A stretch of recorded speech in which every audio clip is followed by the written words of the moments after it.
हे, मेरा नाम विजय नागर, ईआरपी कंसल्टेंट, सॉफ्टवेयर डेवलपर और CEO of we software.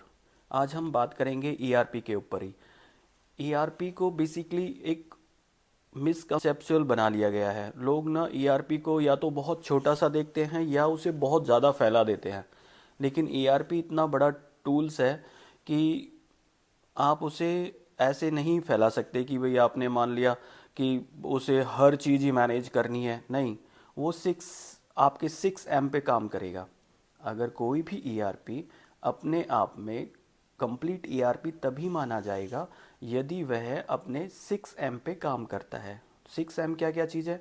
6 M में आप आसानी से पकड़ सकते हैं, जैसे कि man, machine, material, money, method और मार्केटिंग। ज़्यादातर लोग इस 6 एम के बारे में बात नहीं करते हैं। वो एक मटेरियल मैनेजमेंट को ही ईआरपी बना के प्रोवाइड कर देते हैं। ऐसा भी नहीं है कि उसे आप उसे कंप्लीट ईआरपी नहीं कह सकते। वो मैनेज कर सकता है लेकिन वो कंप्लीट ईआरपी नहीं है। कंप्लीट ईआरपी वही होगा जिसके ऊपर आप ये 6 एम का रूल लगा सके, यानी कि आपके 6 एम आसानी से मैनेज हो रहे हों, कंट्रोल हो रहे हों और उनको ऑर्गेनाइज वे में प्रेजेंट किया जा सके।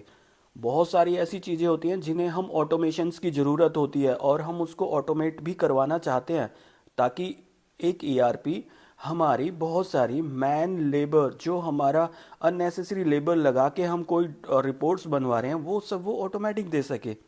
और ये एक ईआरपी बड़े आसान तरीके से कर सकता है। वो कैसे करेगा?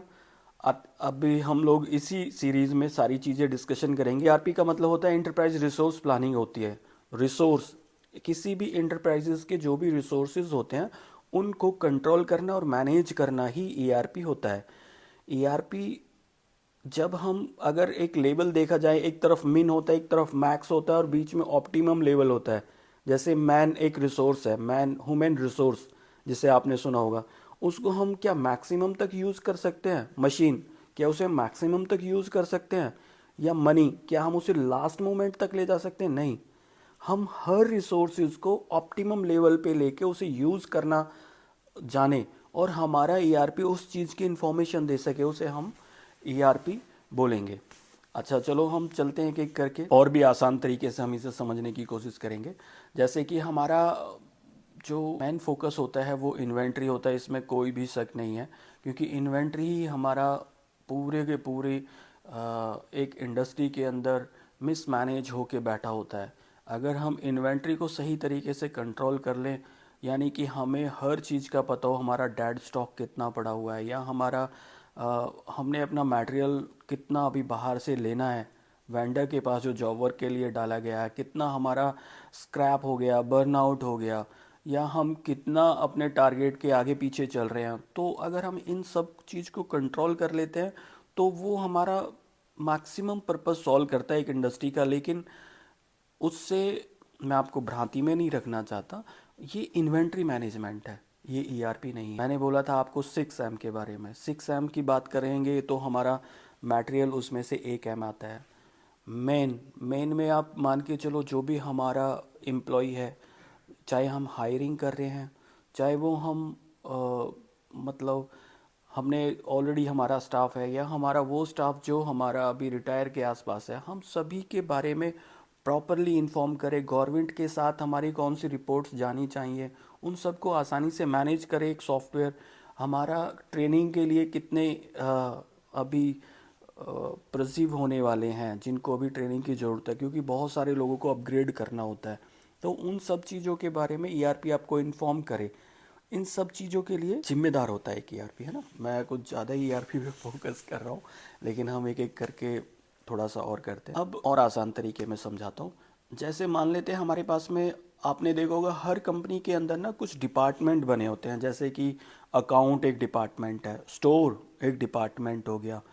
आप जाएंगे तो बहुतों में डिज़ाइन, जिसमें हम R&D कर रहे होते हैं या फिर किसी प्रोडक्ट की ड्राइंग्स बना रहे होते हैं, वो एक डिपार्टमेंट है अलग से।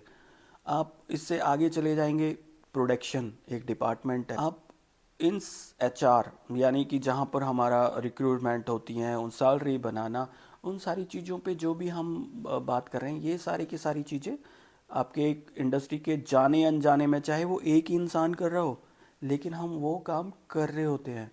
यानी कि हमारे पास हर कंपनी में सभी डिपार्टमेंट होते ही होते हैं। तो इन डिपार्टमेंट को हमने एक वे में लेना होता है कि ताकि वो एक दूसरे से अच्छे से कम्युनिकेट कर सके।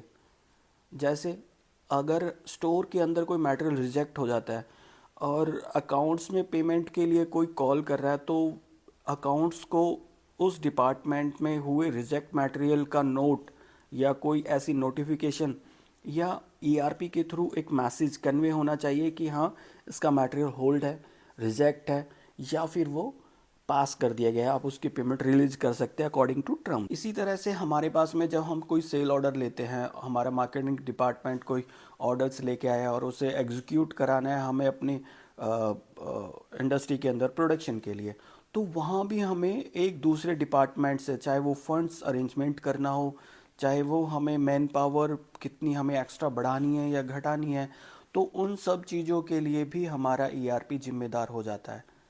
और इसी की ब्यूटी को हम ईआरपी कहते हैं। इनडायरेक्टली अगर हम देखें तो ईआरपी एक कम्युनिकेशन टूल भी है। ईआरपी एक इंडस्ट्री का ब्लूप्रिंट है उसकी सक्सेस का। यहाँ थोड़ा सा आप कोरिलेट नहीं करेंगे कि वो ऐसे कैसे हो सकता है। वो इसलिए हो सकता है क्योंकि वो हमें आईना दिखाता है। वो हमेशा इंडेक्स पे रखता है कि आपके पास में इस वक्त मटेरियल शॉर्टेज है और आपको मान के चलते हैं पर डे हमारा एक 10 पीस पर डे कंज्यूम हो रहा है और हमारे पास 90 पीस है। तो हम ये आसानी से डिसाइड लग कर सकते हैं कि भाई हमारा आने वाले 8-9 दिन के अंदर अंदर हमारा जो मटेरियल है वो ख़त्म हो जाएगा और हमें प्रिक्योर करना पड़ेगा।